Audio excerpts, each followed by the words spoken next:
তো নমস্কার বন্ধুরা, আশা করি সবাই ভালো আছেন। তো বন্ধুরা, এখন আমি যে বিষয়টা নিয়ে কথা বলবো সেটা হচ্ছে শাকিব খানের দরদ ছবি নিয়ে। তো শাকিব খানের দরদ ছবি কবে রিলিজ হচ্ছে সেই বিষয়ে একটা আপডেট এসছে, সেই বিষয়ে কথা বলবো। এবং তার পাশাপাশি ছবিটার প্রমোশন কবে থেকে স্টার্ট হচ্ছে সেই বিষয়ে কথা বলবো। তো আশা করব ভিডিওটা খুবই ইন্টারেস্টিং হবে, ভিডিওটাকে শেষ পর্যন্ত দেখতে থাকবেন। আর যদি চ্যানেলটায় নতুন হয়ে থাকেন অবশ্যই চ্যানেলটি সাবস্ক্রাইব করে নিয়ে পাশে বেল আইকনটা অবশ্যই প্রেস করে দেবেন। তো শাকিব খানের তুফানের আগে দরদ ছবিটা রিলিজ হওয়ার কথা ছিল, বাট কিভাবে কোনো কারণবশত সেই ছবির রিলিজ ডেট আমরা কোনোরকমভাবে জানতে পারছিলাম না। তবে প্রথমে তার যে একটা পোস্টার বেরিয়েছিল হাতে রক্তাক্ত অবস্থায়, সেই পোস্টারটা আসার পর থেকে কিন্তু শাকিব খানের দরদ ছবি নিয়ে মানুষের মধ্যে একটা এক্সাইটমেন্ট প্রথম থেকে জেগে গিয়েছিল। এবং প্রত্যেকটা মানুষ কিন্তু এই ছবিটা দেখার জন্য একটা এক্সাইটেড ছিল। তুফানের পর যদি শাকিব খানের কোনো ছবি নিয়ে মানুষ বেশি এক্সাইটেড ছিল সেটা অবশ্যই দরদ নিয়ে। তো সত্যি কথা বলতে এই দরদ ছবি কবে আসবে সেই নিয়ে একটা ধোঁয়াশা কিন্তু আমাদের মধ্যে ছিল। কারণ ছবির প্রমোশন একটা একটা করে পোস্টার ছাড়া হয়ে যাচ্ছিলো মাঝে মাঝে, বাট ছবির সেইভাবে কবে রিলিজ হবে কোনো ডেট আমরা জানতে পারছিলাম না। আদৌ এবছর আসবে কিনা সেই নিয়েও আমাদের মধ্যে কিন্তু একটা সংশয় ছিল। কিন্তু ফাইনালি একটা অফিসিয়াল আপডেট থেকে তারা জানিয়ে দিয়েছে ছবিটা কিন্তু রিলিজ করতে চলেছে এবছরের সেপ্টেম্বর মাসে।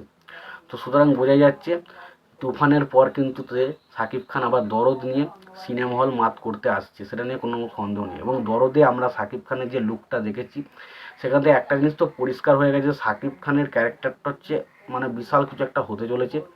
এবং শাকিব খানের পুরো চরিত্রটা নির্ভর করছে ছবিটা বক্স অফিসে কেমন ফলাফল করবে।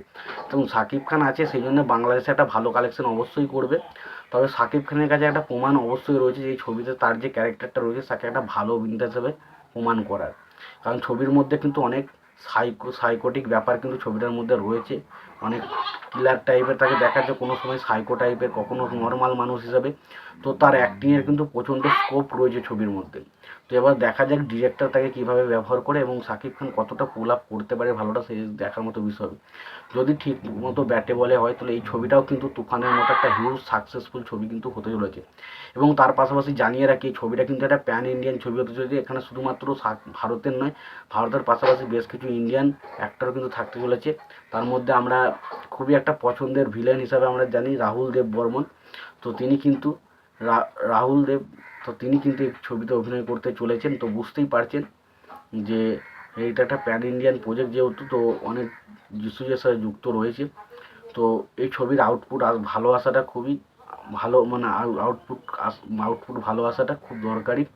তো আশা করব শাকিব খানের তুফান ছবি থেকেও ওই ছবিটা ভালো হওয়ার চান্স রয়েছে। আমি এই ধরনের ছবি দেখতে বেশি পছন্দ করি, থ্রিলার টাইপের ছবি। তো দেখা যাক ছবিটা মানুষ প্যান ইন্ডিয়ার মানুষ কেমনভাবে নেয়। কারণ শাকিব খানের তুফান ছবিটা নিয়ে যে আশা ছিল সেই আশাটা কিন্তু মেটাতে পারিনি। এবার যদি এই ছবির প্রমোশনের কথা বলি তো এই ছবির প্রমোশন স্টার্ট হতে চলেছে 15ই জুলাই থেকে।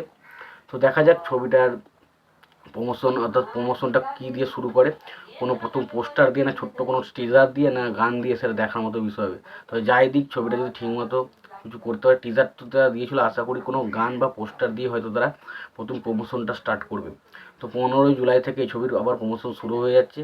তো বুঝতেই পারছেন তুফান ঝড় শেষ না হতে হতে আবার দরদের ঝড় চলে এলো। তো বুঝতেই পারছেন শাকিব খান একদম একদম সেরা মানতে হবে। তো দেখা যাক লাস্ট পর্যন্ত কী হয় এবং ছবিটা বক্স অফিসে আলটিমেট কেমন কী সাকসেস হয় সেটা দেখার মতো বিষয় হবে। এই ছিল মোটামুটি আমার এই বিষয়টা নিয়ে মতামত। তো তোমাদের কী মতামত রয়েছে অবশ্যই জানিও। ভিডিওটি ভালো লেগে থাকলে লাইক কমেন্ট শেয়ার করে দিও। চ্যানেলটা নতুন হয়ে থাকলে অবশ্যই চ্যানেলটি সাবস্ক্রাইব করে নিয়ে পাশে বেল আইকনটা অবশ্যই প্রেস করে দিও। ভালো থেকো, সুস্থ থেকো, দেখা হচ্ছে পরে ভিডিওতে।